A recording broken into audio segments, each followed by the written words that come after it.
Saudara, Iran melalui IRGC mengklaim telah menembak jatuh pesawat lawan yang tengah dalam misi pencarian perwira AS yang hilang di Isfahan Selatan.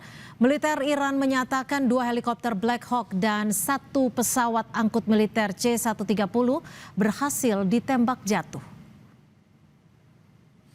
Fiori melaporkan IRGC mengklaim bahwa 2 helikopter Black Hawk dan sebuah pesawat angkut militer C-130 ditembak jatuh di selatan Isfahan. Dalam sebuah pernyataan pada hari Minggu, IRGC mengungkapkan pesawat-pesawat musuh yang menyerang di Isfahan Selatan termasuk 2 helikopter Black Hawk dan 1 pesawat angkut militer C-130 telah dihantam dan terbakar dalam amukan para pejuang.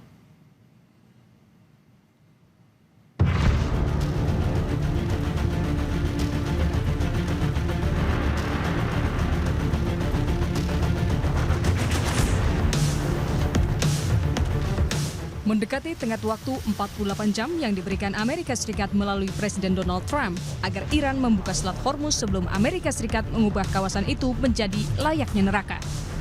4 April, Trump mengunggah di akun Truth Social dan menuliskan, "Ingat ketika saya memberi Iran 10 hari untuk membuat kesepakatan atau membuka Selat Hormuz. Waktu hampir habis, 48 jam sebelum semua neraka akan menimpa mereka. Maha suci Tuhan." Dalam rentang waktu itu, Amerika telah menyerang berbagai fasilitas sipil Iran, termasuk jembatan di kota Karaj. Iran enggan menyerah dan meluncurkan berbagai serangan berskala besar usai di ultimatum Trump. Lebih dari 1 bulan peperangan belum juga mereda, memaksa sekutu Iran, Rusia, dan Tiongkok tergerak untuk mendorong perdamaian dan menarik konflik diselesaikan di meja perundingan. Juru bicara Kremlin menyebut Presiden Putin bahkan telah berbicara dengan pemimpin negara Teluk. Говорил в ходе своей серии международных телефонных разговоров с главами государств Персидского залива, Арабского мира. И президент продолжает эти контакты. И в случае, если каким-то образом наши услуги будут востребованы, мы, конечно же, готовы внести свой посильный вклад в то, чтобы ситуация с боевыми действиями как можно раньше перешла в мирное русло. Senada dengan Rusia, Tiongkok pun menginginkan perang berakhir melalui jalur diplomatik agar Selat Hormuz dapat kembali terbuka dan meredakan situasi, mencegah ketidakstabilan regional yang berdampak lebih besar dari keamanan ekonomi dan energi global. 霍尔木兹海峡通航受阻的根源是美国和以色列对伊朗的非法军事行动。只有停火止战，实现海湾地区的和平稳定，才能从根本上维护国际航道的安全畅通。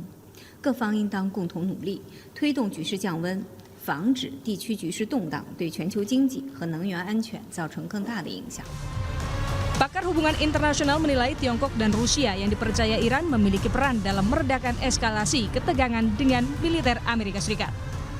Tentunya Tiongkok dan Rusia sedang berunding di balik layar ini, karena mereka tahu sekali yang dihadapi adalah seorang Donald Trump dan seorang Hexet yang sama-sama itu punya masalah kejiwaan. Mereka juga masih melihat bahwa masyarakat Amerika Serikat juga ternyata kok diam-diam saja begitu. Kongresnya diam, senatnya diam, kemudian masyarakat umumnya diam. Tampaknya mereka diam-diam juga menyetujui rencana gila-gilaan dari Donald Trump ini. Dan ini yang tampaknya harus diingatkan kepada PBB. Ultimatum Trump soal mengubah kawasan Iran layaknya neraka diperkirakan habis pada Selasa waktu Amerika Serikat. Dunia terus menyerukan kedua belah pihak menahan diri dan menyelesaikan konflik melalui jalur diplomatik. Beberapa jam mendekati tenggat ultimatum Amerika Serikat ke Iran, apakah jalur perundingan masih dapat ditempuh atau perang darat akan pecah dan melibatkan negara sekutu Iran seperti Rusia dan Tiongkok? Kita akan bahas bersama Guru Besar Hubungan Internasional Saint Petersburg State University Rusia, Koni Rahakundeni Bakri, dan juga peneliti Asia Middle East Center Pizarro Gozali. Selamat petang Bu Koni, selamat petang juga Bang Pizarro. Selamat petang Mbak Cynthia. Bu Kony, ultimatum Trump bisa dibilang ini berubah-ubah. Catatannya sudah ada beberapa kali perubahan. Dan tenggat sebenarnya hampir habis. Kalau dari catatan saya 20.00 waktu Amerika, artinya 11.30 malam kalau nggak salah waktu Iran. Apakah Rusia akan turun tangan dalam peperangan terbuka bersama Iran ketika tenggat waktu habis? Sebenarnya kalau tenggat waktunya berarti kan jam 8 waktu Amerika Serikat ya, tanggal 7 itu. Nah, memang statement Trump kemarin itu sudah sangat keras ya. Istilahnya mereka ancaman sudah kalau tidak mereka ikut, yang pasti mereka nggak akan punya jembatan lagi, mereka nggak akan punya lagi pembangkit listrik, dan apapun Iran akan jadi neraka lah. Nah, saya rasa itu tadi Peskov sudah bicara, tapi yang kita mesti lihat adalah statementnya Lavrov. Lavrov itu kemarin langsung telepon Menlu Iran Abbas Araghchi, ya kan? Dan dia bilang bahwa bagaimanapun Rusia ini udah muncul nih Rusia ya. Seperti harapan saya kan yang lalu saya bilang Pakistan tuh mungkin nggak akan terlalu berpengaruh, tapi yang akan ditunggu Rusia dan Cina. Nah, kemarin Lavrov menyatakan bahwa Rusia mendukung upaya meredakan ketegangan ini. Dia ingin normalisasi di Timur Tengah jangan mandar. Nah, artinya juga bagaimana kemudian mereka tidak mau ikut ultimatum yang disampaikan dan menyarankan Amerika Serikat nggak usah lah memberikan ultimatum semacam itu, tapi pilihlah jalur negosiasi. Nah, bagaimana juga intinya juga disampaikan oleh Rusia, oleh Lavrov, intinya kita tuh prioritaskan hentikan perang, baru bereskan Selat Hormuz. Jadi jangan pakai ultimatum, dibalik nih dengan konsepnya Trump. Trump kan serang dulu Hormuz, ya kan? Ya. Babak belurkan Iran lah kira-kira, baru negosiasi. Nah, itu menurut Lavrov tidak bisa. Nah, Lavrov pun nggak sendiri. Lavrov langsung menelpon Menlu Wang Yi, dan mereka berdua sepakat bahwa memang secara fundamental menyelesaikan isu pelayaran di Hormuz itu atau supaya dunia tidak terdampak memang harus dengan gencatan senjata secepat mungkin. Oke, tapi gini Bu Kony, ketika perdamaian tidak bisa tercapai dalam waktu 48 jam, lalu dukungan apa nih yang diberikan Rusia seperti yang tadi disampaikan Bu Kony? Dukungannya dalam bentuk apa? Ini udah konkret ya. Mereka sudah minta sekarang Dewan Keamanan PBB untuk yang tadinya mengizinkan penggunaan kekuatan militer Bahrain misalnya untuk Selat Hormuz, mereka sudah menggunakan hak veto dan Perancis sudah ikut. Jadi ini artinya yang tadinya Bahrain dan Perancis saja sudah mau ke arah Amerika dengan gerakan Cina dan Rusia, mereka sudah sepakat sebaiknya tidak terjadi itu. Nah, mereka akan segera sidang nih kalau nggak salah minggu depan. Nah, tapi intinya adalah bagaimana membahas pendekatan objektif dan seimbang sehingga dialog lah yang dikedepankan, tapi pokoknya ceasefire, ya kan? Kemudian tidak menggunakan militer ataupun juga ultimatum apapun juga. Nah, di sini yang kita lihat kekuatan di Dewan Keamanan PBB yang dimiliki oleh Cina dan Rusia itu ternyata sangat berpengaruh. Itu kenapa saya bilang dengan segala hormat bantuan Pakistan itu bagus awalnya. Tapi mereka akan perlu dua raksasa ini turun, dan sekarang dua raksasa ini sudah turun, dan juga bukan cuma turun tapi sudah ada koordinasi mendalam antara Cina dan Rusia. Kita bisa lihat misalnya pernyataan duta besar Fu Chong ya, dia bilang bahwa penggunaan kekuatan itu akan dilegitimasi kalau tidak akan legitimasi kalau akan memperburuk keadaan. Kemudian duta besar kita di Rusia, duta besar Rusia di Nebenzia bilang bahwa solusinya pokoknya permusuhan itu hentikan dulu, itu aja dulu. Kenapa akhirnya Perancis juga menolak dan juga Bahrain tidak jadi. Bang Pizarro, kalau dari pandangan Anda, apakah Tiongkok benar-benar akan turun tangan menjelang habisnya tenggat waktu yang disampaikan Presiden Trump ini?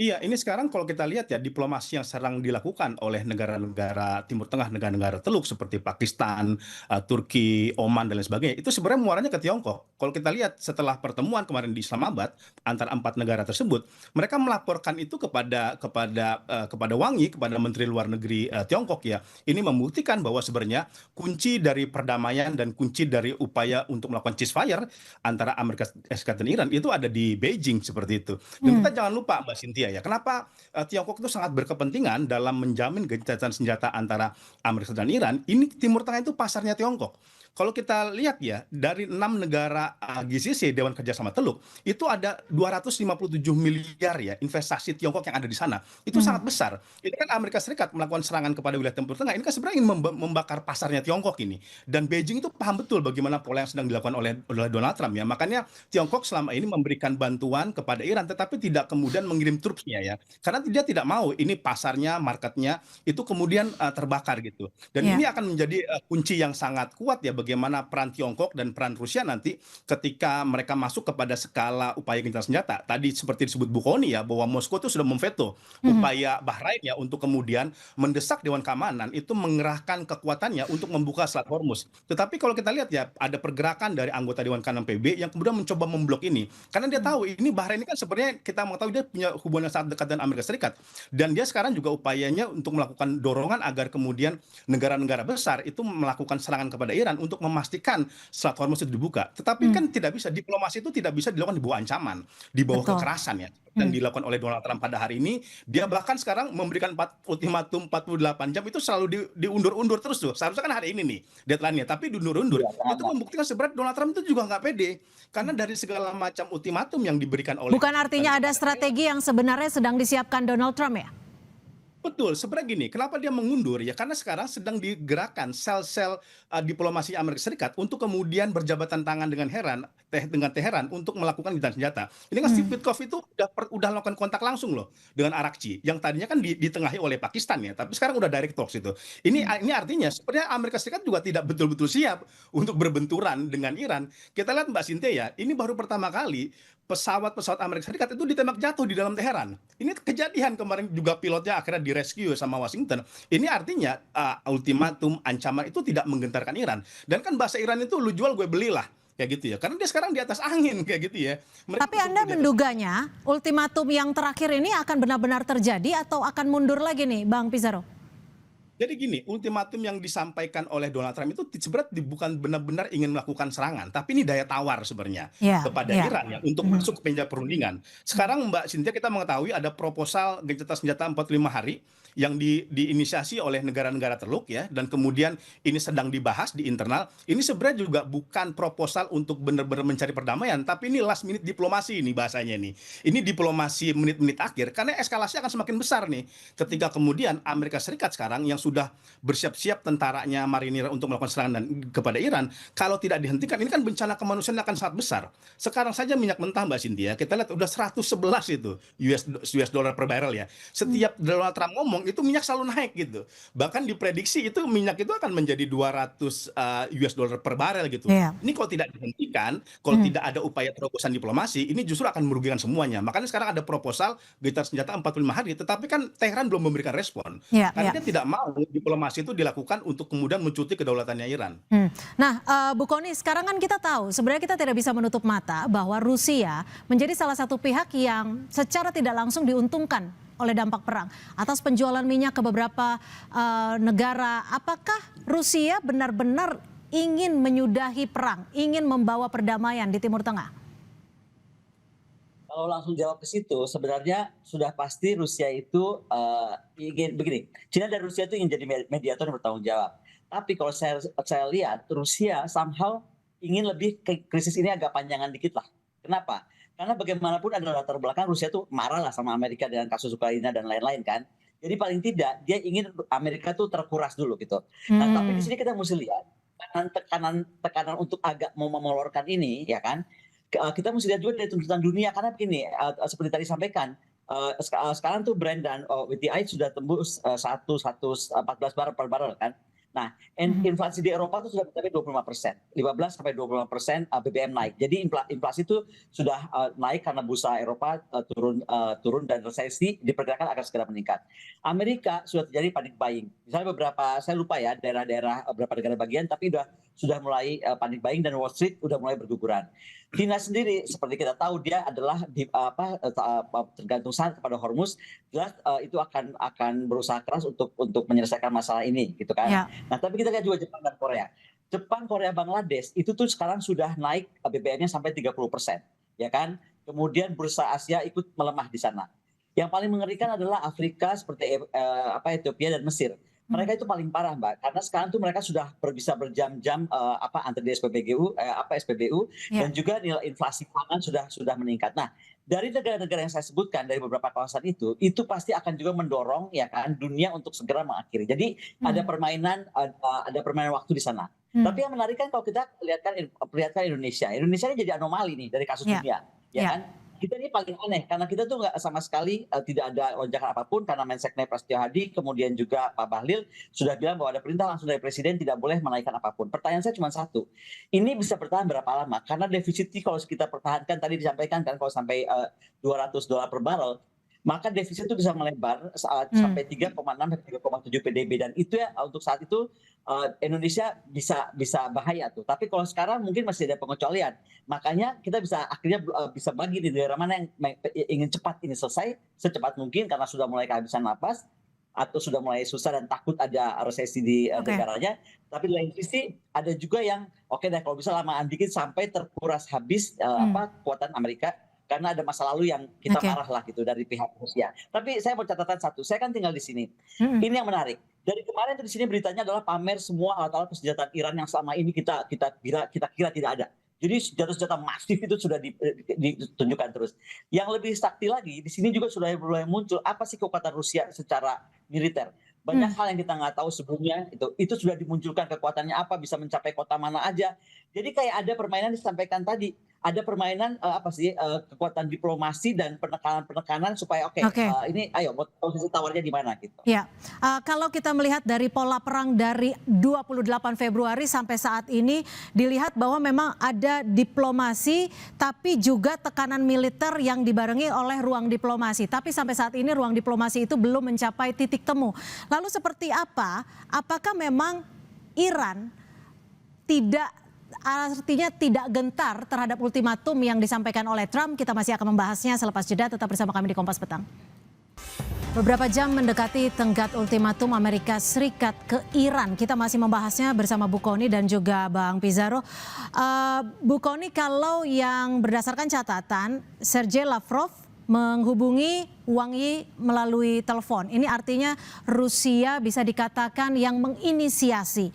Lalu solusi apa sebenarnya yang ditawarkan Rusia yang dirundingkan dengan Tiongkok yang akan diajukan kepada pihak-pihak berkonflik?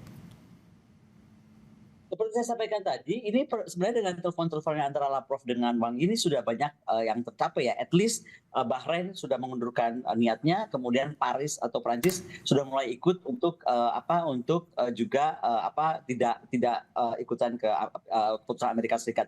Karena gini loh, Trump ini kan sudah bicara ini tentang dari minggu lalu ya. This is nearing completion, udah selesai.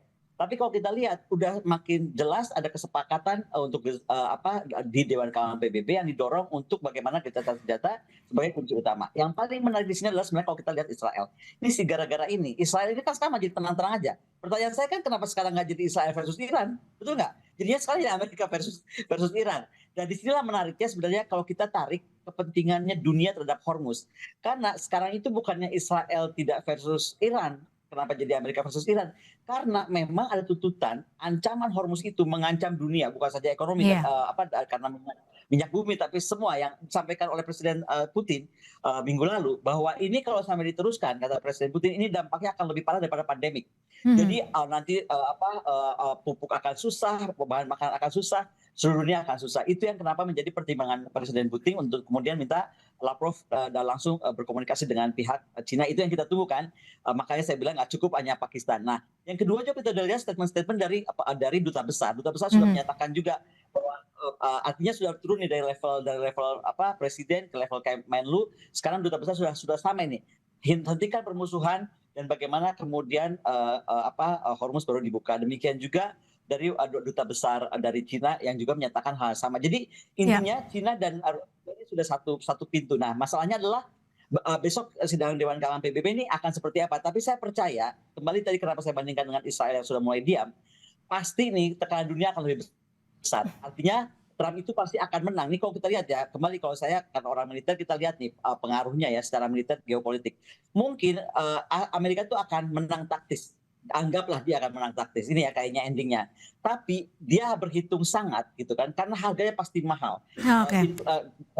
Lama waktu, tapi akan inflasi dalam negeri, kemudian yang paling parah, citra internasional dia sebagai negara agresor tuh akan semakin dicatat dunia, dan itu nggak bagus karena tuntutan dari masyarakat domestik juga kan udah mulai no kings, gerakan no kings itu sudah terjadi besar-besaran gitu. Jadi statement Trump yang tanggal 4 April kan dia bilang pokoknya kita buka Hormuz, minyaknya mau kita rebut gitu kan, kita ambil keuntungan besar, tahu-tahu pilot pesawatnya jatuh. Akhirnya beda kan, serangannya jadi urusin pilot kayak gitu-gitu loh. Jadi ini memang sangat menarik gitu. Tapi yang pasti mesti dijaga adalah bagaimana masyarakat Amerika akan berharap ini tidak akan terus berkepanjangan karena sudah mulai terdampak besar. Ya, Bang Pizarro, ini jika Selat Hormuz tidak dibuka secara menyeluruh, artinya kalau dilihat dari ultimatumnya, jika memang benar-benar akan dilakukan, Trump akan melakukan serangan darat, akan pecah. Lalu sebenarnya dampak bagi global sendiri, selain yang disampaikan Bu Kony tadi, adakah dampak global lainnya yang lebih luas? Iya, ini sebenarnya kenapa Iran tidak mau membuka Selat Hormuz, karena itu memang leverage-nya dia sekarang, daya tawar dia sekarang. Tanpa ada Selat Hormuz, kita bisa melihat ya bahwa kemudian Iran pasti akan menghadapi tekanan serangan yang begitu besar yang dilakukan oleh Amerika Serikat. Ini akan terus dipegang menurut saya oleh Selat Hormuz. Trump mau ngancem apapun, ultimatum apapun, itu Iran nggak akan pernah buka itu Selat Hormuz gitu. Apalagi Mbak Cynthia, Iran itu juga pinter. Dia memang tidak membuka Selat Hormuz secara keseluruhan, tetapi dia melakukan fleksibilitas hanya kepada negara-negara tertentu. Bahkan termasuk ke negara-negara sekutunya Amerika Serikat gitu. Contoh India. India itu kan sekutunya Israel. Ya, dia dekat dengan Amerika Serikat, tapi dia dapat fleksibilitas tuh untuk bisa keluar masuk gitu. Karena India itu juga punya saham investasi maritim nanti di Pelabuhan Charabar. Pakistan juga sama, itu juga sekutu Trump. Bahkan Shehbaz Sharif dia memajukan Trump sebagai peraih Nobel perdamaian, tapi tetap bisa dibuka gitu. Jadi ya, Iran ini ingin memecah konsentrasi sekutu-sekutunya Amerika Serikat ya, untuk kemudian dia tidak memberikan dukungan yang begitu sangat besar kepada Amerika Serikat, dan dia tetap berada di pihak Iran. Dan dampaknya pasti akan sangat besar. Salah satulah yang jarang disoroti lah tadi yang Mbak Bu Kony sebut ke masalah pangan gitu ya. Itu Badan Pangan Dunia Mbak Cynthia sekarang udah mengatakan ya ada sekitar 40 juta orang akan mengalami kelaparan akut nih. Ketika kemudian Selat Hormuz itu ditutup dan kemudian memberikan dampak energi secara luas gitu. Apalagi sekarang yang kelaparan akut itu udah sekitar 300 juta orang gitu. Dan ini menurut saya akan menjadi daya tawar yang sangat kuat oleh Iran kepada Donald Trump untuk kemudian benar-benar Amerika Serikat tidak lagi melakukan serangan kepada Iran dan juga kepada infrastruktur strategis. Tetapi kan masalahnya bukan di Iran, masalahnya di Donald Trump dan juga di Israel gitu ya. Bahkan nih kalau kemudian Trump itu bisa nginjek rem, Israel itu akan nginjek gas tuh terus-terusan gitu. Karena kalau terjadi negosiasi gitu senjata terjadi antara Amerika Serikat dan Iran, yang paling dirugikan itu Israel.